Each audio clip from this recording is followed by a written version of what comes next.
Hey everyone. Today's topic: cut out people who consistently complain about minor things. This is a bad behavior that many people are okay with. It almost kind of feels like it's normalized behavior. And maybe that comes from entertainment, in many shows and movies and whatnot. There's sometimes our characters who are like consistent negative Nancy's or Debbie Downers who are just always complaining about everything. So we see that on TV and we think, hey, this is normal.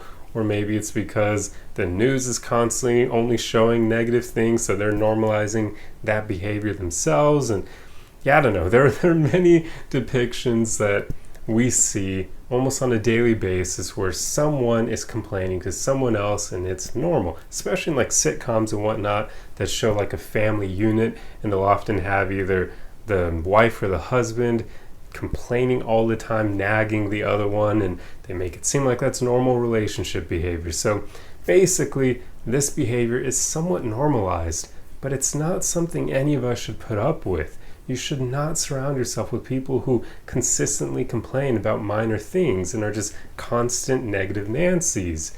Even if it's someone you've known for a while, think about the impact they have on your mental health. I can tell you right now, the times in my life where I had friends who were consistently negative, it didn't do me any favors. It did not make my life better. It was actually a bad thing because it made me complain with them. This is one of the biggest problems with keeping around people like this, because quite often you will start parroting their behavior, not even by choice really. We just often are, what's that quote? You're the sum of the 5 people you spend the most time with. That's true, because those are the people who are consistently conditioning you based on how they act.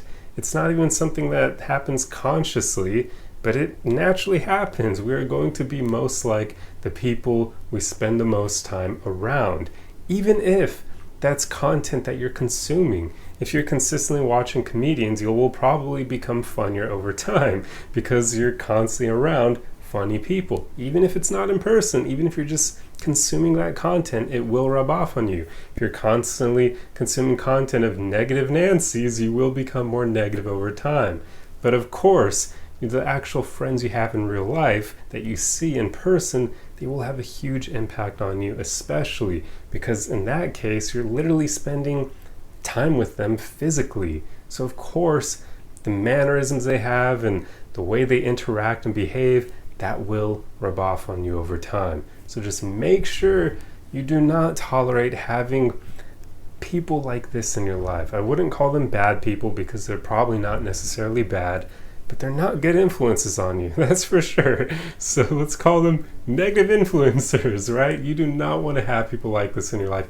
And don't consume content with people who do this either, because as I said earlier, you don't always need to be around these people physically for them to rub off on you.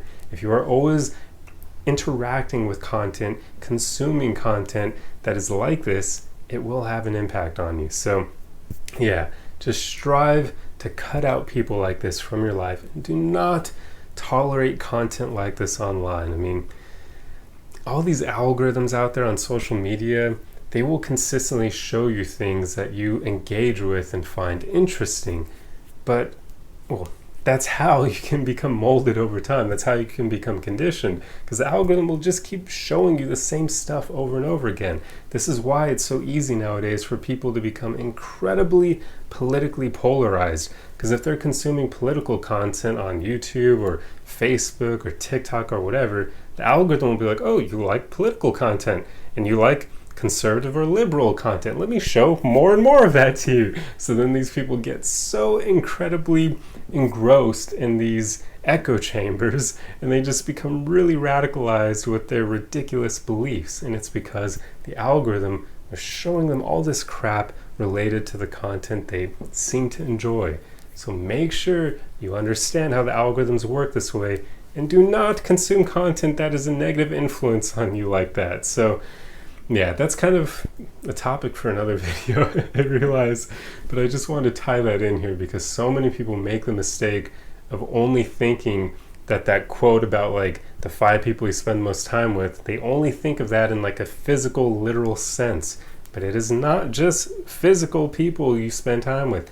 It is also the content you are constantly watching. So yeah, there you go, guys. Just, it's really important that you do not tolerate negative Nancy's or people who complain about really minor things, because those people often aren't doing much with their lives. I mean, come on, really complaining about minor things? Like, what kind of issues do you have in your life if that's something important enough for you to care about? Like, come on. So there you go. Just do not tolerate this behavior. Cut out people who are consistently like this in your life, even if it's like friends and family. By the way, when I say cut out here, you don't necessarily need to never talk to them again. I just mean spend way less time around them. Because yeah, you may not be able to always cut out family members who are like this, but you can certainly make it so you only see them like maybe once or twice a year, right? So then the vast majority of the rest of the year, you don't have to deal with their BS at all. And you can unfollow them on social media while staying friends with them. So that way they're not going to be like, hey, like, why did you unadd me? You'll be like, you're still there, but you're not actually seeing their crap anymore. This is actually something I did on Facebook a long time ago. I unfollowed like everyone except the people I actually really care about, which is usually people I see in person on a consistent basis. But everyone else, I unfollowed all of them. I don't know what the hell they're doing. Don't really care, to be honest. So yeah, it's just something you can do for your own mental health. But anyway, this video is getting very sidetracked, I realize. I went on like 2 different tangents there, but they're somewhat related to my overall points. So there you go, consider them bonuses. But I truly hope you enjoyed what I was driving at in this video, which is just really important that you're careful about the people you include in your life. You do not want to tolerate people who complain consistently about minor things. It may seem like it's harmless, but it really isn't over time, because they will be conditioning you. Even if you don't realize it consciously, it is still happening. So just be more careful about who you keep in your inner circle, and be careful about the content you consume as well. So that's all I have for you. I truly hope you enjoyed this video, and if you like content like this, be sure to subscribe for more. Otherwise, the easiest way you can help me out is just to throw a like and a comment on the video for the algorithm, and I will see you guys in the next one. Arrivederci!